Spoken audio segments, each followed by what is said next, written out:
Vamos embora, pessoal, para os palpites de quinta. E até o momento a gente só teve o jogo da Liga dos Campeões, PSG na final vencendo o Arsenal. Jogo como eu esperava aí, com 2 gols do PSG. Jogo como eu esperava aí para gols aqui. O ambas marcam também veio. Era especial da 365. Veio a especial da aposta ganha, chute a gol do Barcola e chute a gol do Saka. Veio, enfim, várias super odds em relação a este confronto. Algumas foram anuladas por conta da ausência do Dembélé. E o Kvaratskhelia decepcionou em algumas também, mas foi um bom jogo e um jogo aí bem padrão protocolar, acho que todo mundo lucrou aqui. Os outros resultados ainda não saíram, então eu trago esse para vocês na sexta-feira, beleza? Nesta quinta, a gente tem uma lista de jogos aqui, eu vou passar para vocês depois da vinheta.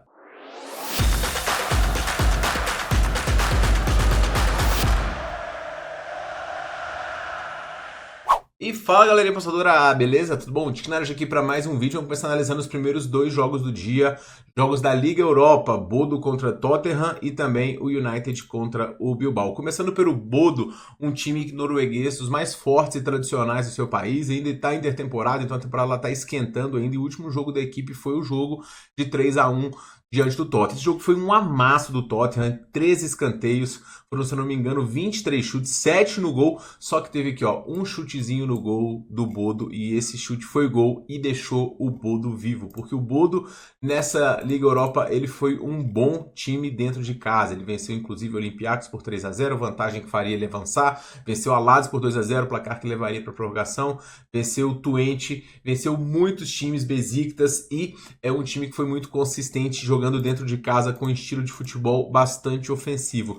Me preocupa só o domínio que ele não teve, né, em relação ao Tottenham. O Tottenham praticamente teve muito mais posse, muito mais pressão, então o problema de precisar aqui é uma coisa, e é claro, mas o conseguir é o que fica mais dúvida na minha visão. O Tottenham, por sua vez, teve um jogo no final de semana onde ele acabou empatando com esta, né, em 1-1, e é um confronto protocolar também do Tottenham, que fez uma temporada de Premier League horrível, um time que tem problemas defensivos, mas que volta com jogadores importantes e que assim fica muito mais competitivo. A equipe do Tottenham tem bons jogadores de frente, tem o próprio Solanke, tem o Son, que é dúvida para esse confronto, Kulusevski, Maddison, o meio-campo muito forte, e um time que joga numa região muito mais forte também, querendo ou não, é um time de campeonato inglês contra um de campeonato norueguês. Mas eu não morro de amores por esse time do Tottenham e eu acho um time muito inconstante, tá? Tanto é a média de gols sofridos é maior do que a média de gols marcados. Obviamente, nessa Liga Europa a situação é diferente, fica muito mais consistente, mas o cenário para gols aqui para mim tá traçado. A gente tem o Bodo pressionando, criando chances, indo para cima e buscando seus gols. É um time que consegue marcar e eventualmente a gente tem o Tottenham também marcando gols. Então a gente vai no mais de 2.5 gols aqui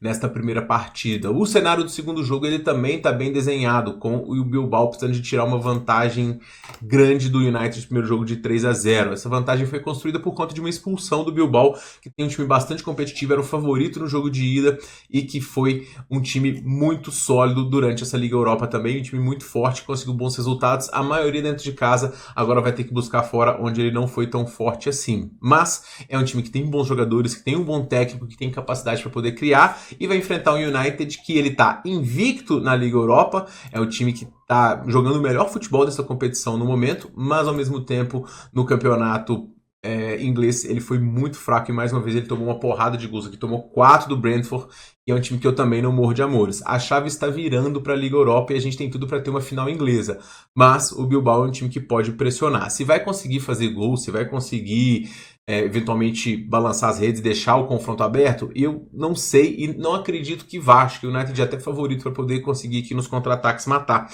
mas a gente vai ter um Bilbao pressionando e criando chances e podendo provavelmente esbarrar num goleiro do United que é muito forte. Essa linha de defesa do goleiro do United, ela bate em praticamente todos os jogos. Eu vou recomendar para o goleiro do United ter pelo menos 3 defesas no jogo. A gente vai ter o Bilbao pressionando e criando o tempo todo, fazendo finalizações, buscando o gol, e quando chegar o goleiro do United pode intervir muito bem. Essa linha bateu até no jogo de ida, quando o Bilbao tinha jogador a menos. Então eu achei muito baixa, 3 finalizações para um time que tem que tirar um 3-0.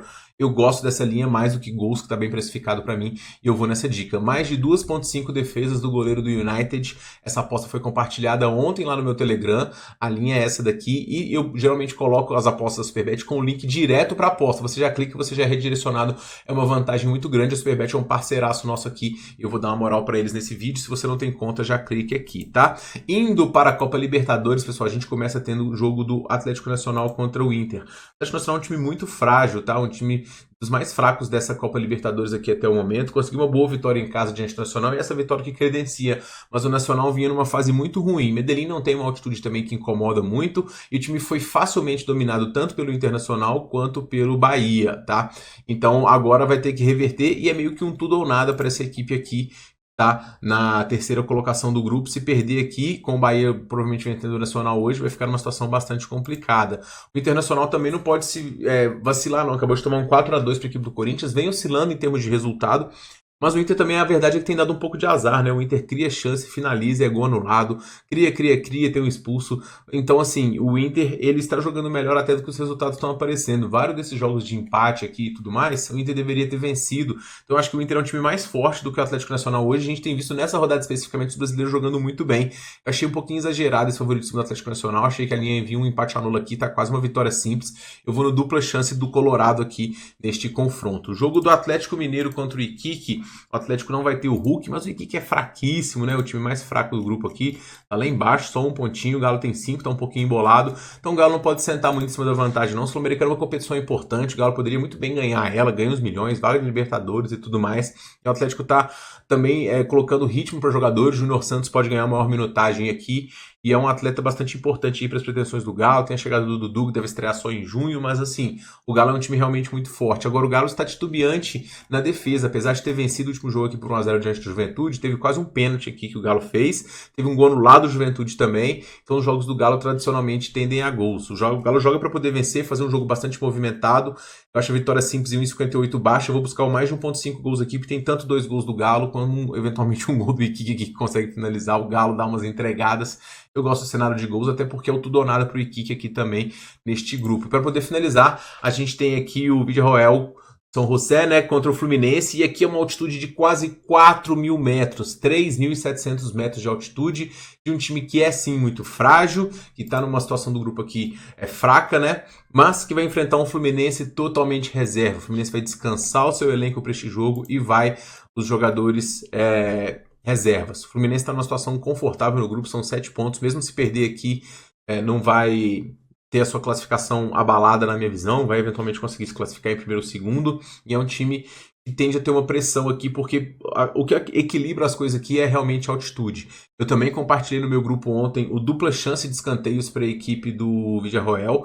Achei muito interessante isso, porque a altitude de time boliviano é tendência de finalizações e cantos, tá? Contra um time reserva ainda, a situação ainda fica mais facilitada. Então eu acho que essa cotação vai inverter, então pegue o quanto antes também. E para você ficar por dentro de todas as minhas dicas, tem um grupo gratuito do Tiquinho, o link no primeiro comentário fixado, onde eu publico outras dicas e também as melhores supercotações. Então corra lá que tem as principais dicas para vocês, beleza? Então esse foi o meu palpite para hoje. Postei antecipado aqui por volta de 7 da noite, né, desta quarta-feira, e o ideal é sempre postar antes. Mas, pessoal, tem coisas aí às vezes que fogem à nossa alçada e que acabam atrapalhando. Enfim, peço até orações aí. Meu pai não tá num momento muito bom de saúde, mas vai dar tudo certo. Beleza, pessoal? Muito obrigado por ter me assistido aí. Um forte abraço para todo mundo e boas apostas.